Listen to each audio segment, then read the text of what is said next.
ನಮ್ಮ ಪಾರ್ಟಿ ಜಗಳಕ್ಕೆ ನಮ್ಮ ಪಾರ್ಟಿ ಮನೆಯೊಂದು ಮೂರು ಬಾಗಿಲು ಅಂತ ಹೇಳ್ತಾರೆ. ಆದರೆ ಅದೇ ಕಾಂಗ್ರೆಸ್ ಜಗಳ ನೋಡಿದ್ರೆ ಕಾಂಗ್ರೆಸ್ದು ಮೂರು ಬಾಗಿಲಲ್ಲ ಊರು ಬಾಗಿಲು ಅಂತ ವಿಪಕ್ಷ ನಾಯಕ ಆರ್ ಅಶೋಕ್ ಬೆಂಗಳೂರಿನಲ್ಲಿ ಕಿಡಿಕಾರಿದ್ದಾರೆ. ಕಾಂಗ್ರೆಸ್ ಜಗಳ ನೋಡ್ತಾ ಇದ್ರೆ ಕಾಂಗ್ರೆಸ್ದು ಊರು ಬಾಗಿಲು ಆಗ್ಬಿಟ್ಟಿದೆ ಅಂತ ಬೆಂಗಳೂರಿನಲ್ಲಿ ವಿಪಕ್ಷ ನಾಯಕ ಆರ್ ಅಶೋಕ್ ವಾಗ್ದಾಳಿ ಮಾಡಿದ್ರು. ಸಿದ್ದರಾಮಯ್ಯ 5 ವರ್ಷ ನಾನೇ ಸಿಎಂ ಅಂತಾರೆ. ಪರಮೇಶ್ವರ್ ನಾವೇನಕ್ಕಿರೋದು ಅಂತ ಪ್ರಶ್ನೆ ಮಾಡ್ತಾರೆ. ಪರಮೇಶ್ವರನ್ನ ಸಿದ್ದರಾಮಯ್ಯ ಕಳೆದ ಬಾರಿ ಸೋಲಿಸಿದ್ರು.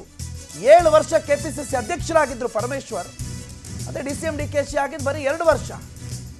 7 ವರ್ಷ ಅಧ್ಯಕ್ಷರಾದವರಿಗೆ ಸಿಎಂ ಸ್ಥಾನ ಕೊಡಬೇಕು ಅಥವಾ 2 ವರ್ಷ ಆಗಿರೋರಿಗೆ ಸಿಎಂ ಸ್ಥಾನ ಕೊಡಬೇಕು ಅಂತ ಬೆಂಗಳೂರಿನಲ್ಲಿ ವಿಪಕ್ಷ ನಾಯಕ ಆರ್ ಅಶೋಕ್ ವಾಗ್ದಾಳಿ ಮಾಡಿದ್ದಾರೆ. ಕಾಂಗ್ರೆಸ್ನ ಜಗಳ ಸದ್ಯಕ್ಕೆ ಊರು ಬಾಗಿಲಾಗಿದೆ ಅನ್ನೋ ಮಾತುಗಳನ್ನು ಆರ್ ಅಶೋಕ್ ಹೇಳಿದ್ದಾರೆ.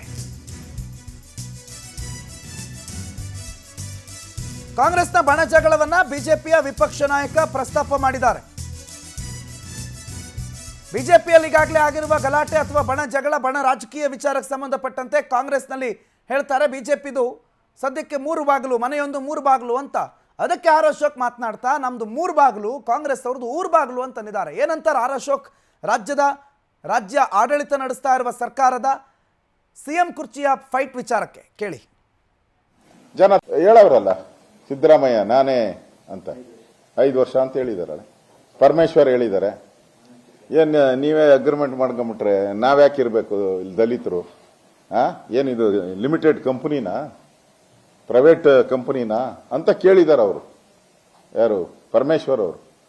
ರಿಯಲ್ ಆಗಿ ನನ್ಗೇನೋ ಕಾಂಗ್ರೆಸ್ ಪಾರ್ಟಿಗೂ ನಮ್ದೇನು ಇದಿಲ್ಲ, ಅವರ ಇದದು. ಆದರೆ ಫಸ್ಟ್ ಪ್ರಿಫರೆನ್ಸ್ ಸಿಗ್ಬೇಕಾಗಿರೋದು ಪರಮೇಶ್ವರ್. ಯಾಕಂದ್ರೆ 2 ಸರಿ ಅಧ್ಯಕ್ಷರಾಗಿದ್ರು ಅವರು. 2 ಬಾರಿ ಕಾಂಗ್ರೆಸ್ ಅಧ್ಯಕ್ಷರಾಗಿದ್ರು. ನ್ಯಾಚುರಲ್ ಪ್ರೋಸೆಸ್ ಅಂದ್ರೆ ಅವರಿಗೆ ಮುಖ್ಯಮಂತ್ರಿ ಸಿಗಬೇಕು. ಅದಕ್ಕೆ ಅವ್ರು ಡಿಮ್ಯಾಂಡ್ ಇಟ್ಟಿದ್ದಾರೆ. ಇವರೇ ಹಂಚ್ಕೊಂಬಿಟ್ರೆ ನಮ್ದೇನ್ ಕತೆ ಅಂತ ಹೇಳಿದ್ದಾರೆ ಅವರು. ಅರ್ಥ ಆಯ್ತಲ್ಲ? ಕಾಂಗ್ರೆಸ್ ಅಲ್ಲಿ ನಮ್ಗೆ ಹೇಳ್ತಾ ಇದ್ರು ಮನೆಯೊಂದು 3 ಬಾಗಿಲು ಅಂತ. ಇದೆಷ್ಟು ಬಾಗಿಲಿದು? ಅಲ್ಲ, 2 ಸರಿ ಕಾಂಗ್ರೆಸ್ ಅಧ್ಯಕ್ಷರಾಗಿದ್ದಲ್ಲ, ಸೋಲ್ಸ್ಬಿಟ್ರಲ್ಲ ಅವ್ರನ್ನ. ಈ ಸಿದ್ದರಾಮಯ್ಯನವರು ಅವ್ರು ಮುಖ್ಯಮಂತ್ರಿ ಆಗಬೇಕು ಅಂತ MLAಗೆ ಸೋಲ್ಸ್ಬಿಟ್ರಲ್ಲ ಇದರಲ್ಲಿ, ಕೊರಟಗೆರೆಯಲ್ಲಿ. ಅದು ಜಗಜ್ಜಾಹಿರತ ಎಲ್ಲರಿಗೂ, ಪ್ರತಿಯೊಂದಕ್ಕೂ ಗೊತ್ತಿದೆ. 1000 ಸರಿ ಹೇಳಿದ್ದಾರೆ ಎಲ್ಲ. 2 ವರ್ಷ 2 ಟರ್ಮ್ ಅಧ್ಯಕ್ಷರು. 2 ವರ್ಷ 7 ವರ್ಷ 7 ಇಯರ್ಸ್ ಅಷ್ಟು ಅಧ್ಯಕ್ಷ. DK ಶಿವಕುಮಾರ್ ಅಧ್ಯಕ್ಷ ಆಗಿ ಇನ್ನ 2 ವರ್ಷ ಆಗಿಲ್ಲ. ಇವ್ರು 7 ವರ್ಷ ಆದವ್ರು. 7 ವರ್ಷದವ್ರು ಫಸ್ಟ್, 2 ವರ್ಷದವ್ರು ಫಸ್ಟ್.